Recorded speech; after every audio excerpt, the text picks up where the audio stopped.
दखल खारिज के लिए अब नहीं देने होंगे कोई आवेदन।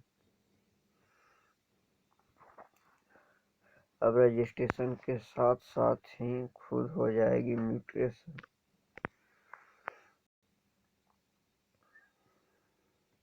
दखल खारिज के लेकर लोगों को अब परेशान होने की जरूरत नहीं है। सरकार ने खुद ही इन काम को करेगी। अब किसी के दखल खारिज के लिए आवेदन भी नहीं करना पड़ेगा। मकान, दुकान, फ्लैट, खेत, जमीन आदि की रजिस्ट्रेशन होते म्यूटेशन की प्रक्रिया स्वतः शुरू हो जाएगी। निबंधक एवं राजस्व विभाग इसी महीने से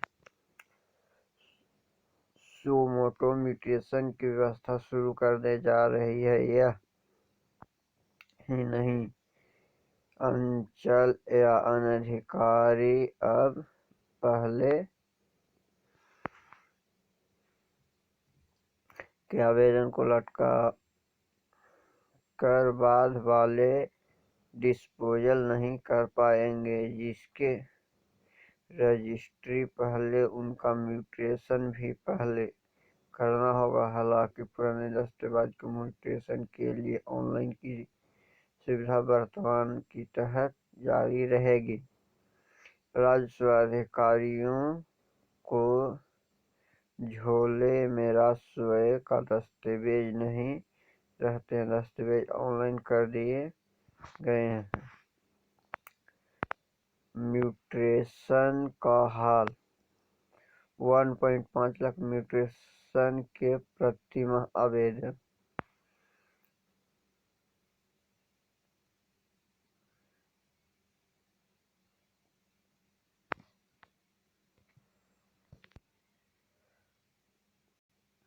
नौ लाख 51,196 म्यूटेशन लंबित।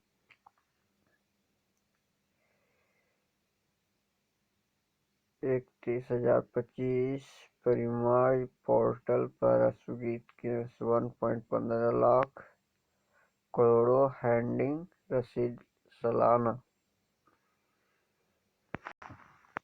समाप्त हो जाएगी भूमि विवादी मामले।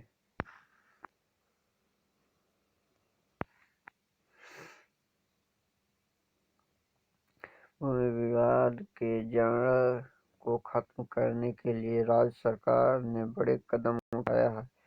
सॉफ्टवेयर की मदद से 7 दिन के अंदर निबंधक और अंचल कार्यालय को ऑनलाइन जोड़ दिया जाएगा। जमीन के रजिस्ट्रेशन के लिए रैयत के ऑनलाइन आवेदन की जरूरत नहीं होगी।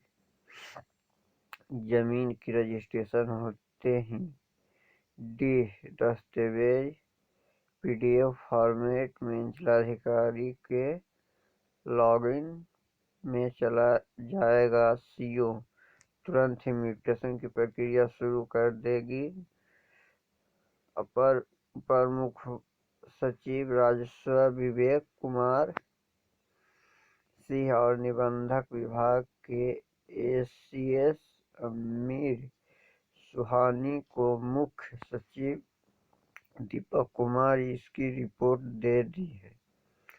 दोनों विभागों की तैयारी पूरी हो गई है। राजस्व एवं भूमि सुधार विभाग को ACS एक हफ्ते में इसको लॉन्च करने की तारीख निर्धारित कर देगी।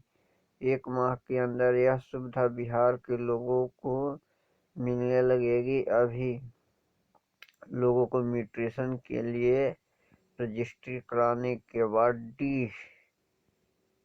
डीड की फोटो कॉपी लगाकर ऑनलाइन आवेदन करना पड़ता है। दोस्तों, चैनल पर नए हैं तो लाइक, शेयर और सब्सक्राइब जरूर करें। जमीन की म्यूटेशन का अब टेंशन नहीं, सरकार अपने आप कराएगी। जमीन की रजिस्ट्री होते ही डीड ऑनलाइन CO के पास चले जाएगी। बिना विवाद के म्यूटेशन की प्रक्रिया शुरू होगी।